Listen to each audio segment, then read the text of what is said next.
Gilad Shalit est libre. Après plus de 5 ans de captivité à Gaza, le jeune soldat israélien a été transféré en Égypte avant d'être remis à Israël. En échange, l'État hébreu a relâché 477 détenus palestiniens au terme d'un accord historique avec le Hamas. À Gaza, c'est jour de fête, les prisonniers y seront accueillis en héros. Un avertissement pour la France. L'agence de notation Moody's menace d'abaisser sa note souveraine et la place sous surveillance pendant 3 mois. Un premier coup de canif à la sacro-sainte note AAA du pays, la meilleure possible. Le gouvernement promet de tout faire pour conserver ce précieux talisman qui permet d'emprunter sur les marchés dans les meilleures conditions.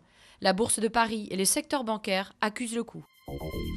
L'UMP à l'offensive, la page de la primaire socialiste tournée, elle peut enfin engager sa riposte. Le Premier ministre a ouvert le bal lundi soir. Il reproche à François Hollande d'être à côté de la plaque.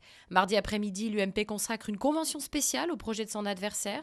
Ces promesses folles seront examinées à la loupe par une quarantaine de personnalités de la majorité, dont une quinzaine de ministres.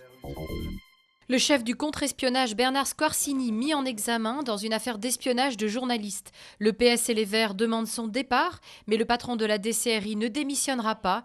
L'UMP et le gouvernement défendent la présomption d'innocence.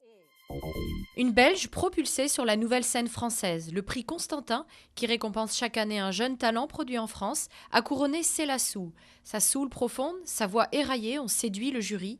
Décerné l'année dernière à Indy Zara, ce trophée est un tremplin vers le grand public et les victoires de la musique.